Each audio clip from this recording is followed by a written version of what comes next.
नमस्कार मित्रांनो. खूप साऱ्या लोकांच्या अशा कमेंट येत असतात की त्या कमेंट वाचून प्रत्येकाला प्रत्युत्तर देण्यापेक्षा आपण जो मार्ग निवडलेला आहे त्या मार्गाने आपण चालणं कधीही चांगलं असतं. तर जी माणसं परिस्थितीसमोर गुडघे टेकून स्वतःचा स्वाभिमान गहाण ठेवण्यापेक्षा समोर मृत्यू जरी उभा ठाकला तरी जिंकण्याचं आणि लढण्याचं बळ हे हारण्याच्या बळापेक्षा कितीतरी पटीने जास्त असतं. आता व्हिडिओ बनत असताना खूप सारे व्हिडिओ बनवायचे वाटतात, परंतु आपल्याकडे टाईम नसतो.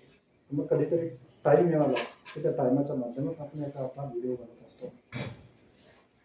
मित्रांनो, सांगण्याचं तात्पर्य एकच असतं की आपल्या अंगामध्ये काहीतरी कला असते, ती कला जागृत करणं आणि त्या जागृत केलेल्या कलेवरती काहीतरी मात करणं. अर्थात जी माणसं ध्येयाकडे नजर ठेवून वाटचाल करत असतात, जी माणसं ध्येयाकडे नजर ठेवून वाटचाल करत असतात ती सतत धडपडत असतात.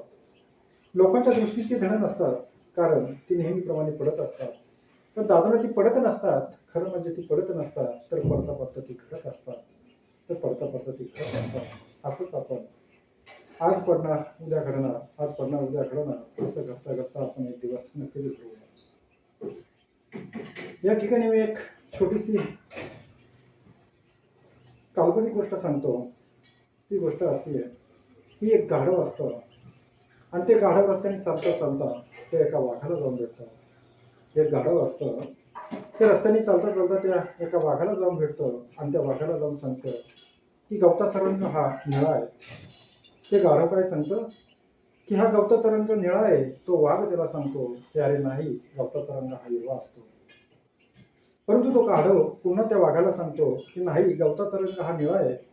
वाघ म्हणतो नाही दादा, गवताचा रंग हा हिरवा आहे. या दोघांच्या वादविवादामध्ये हे दोघंही त्या सिंहाकडे जातात आणि त्या सिंहाला आपापली बाजू मांडून सांगतात. गाढव त्या सिंहाला सांगतं की मी ह्या वाघाला सांगतोय की गवताचा रंग हा निळा आहे, परंतु तो वाघ माझा ऐकत नाही. तो सिंह त्या गाढवाला सांगतो की गवताचा रंग हा निळा आहे. त्या गाढवाला खूप आनंद होतो.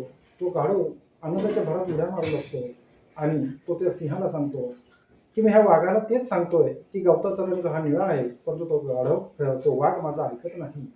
आता तुम्हीच या वाघाला शिक्षा करा, कारण आता हे सिद्ध झालं आहे की गवताचा रंग हा निळा आहे. तो सिंह त्या गाढवाला सांगतो की नक्कीच वाघाला शिक्षा होणार आणि वाघाची शिक्षा ही मौन व्रत. तो गाढव पुन्हा नाचू लागतो, पुन्हा आनंदाने उड्या मारू लागतो आणि आपल्या दिशेने पुढे जात असतो. पुढे जाता जाता तो बोलतो की गवताचा रंग हा निळा आहे, गवताचा रंग हा निळा आहे.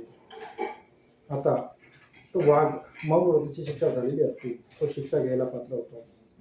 परंतु तो त्या सिंहाला विचारतो की मग तो मलाही माहीत आहे आणि तुम्हालाही माहीत आहे की गवताचा रंग हा हिरवा आहे, परंतु तुम्ही मला मग शिक्षा का दिलीस? त्यावेळेस तो सिंह म्हणतो की यात शिक्षेचा प्रश्न आलाच कुठे, यात शिक्षा आहेच कुठे? तुम्ही जर तुमचा अमूल्य वेळ एखाद्या चांगल्या कामासाठी जर वापरला असता, तुम्ही त्या अमूल्य वेळामध्ये तुमची शिखाराही करून आणली असती.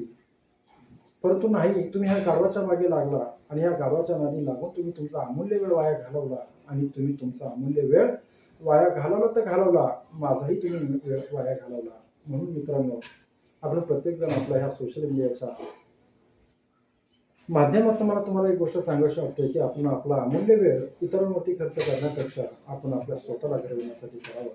इतकेच मी प्रामाणिकपणे आपल्यासमोर इच्छा व्यक्त करतो. आणि व्हिडिओ बनण्याचं काम एकच असतं माझं की आपल्या अंतर्मनामध्ये जी काही कला आहे त्या निसर्गाच्या सानिध्यामध्ये राहून आपली कला, त्या कलेला प्रोत्साहन देणं आणि त्या कलेच्या माध्यमातून स्वतःचं जीवन ठेविणं, हीच गोष्ट मला या ठिकाणी बोलावंशी वाटलं. धन्यवाद.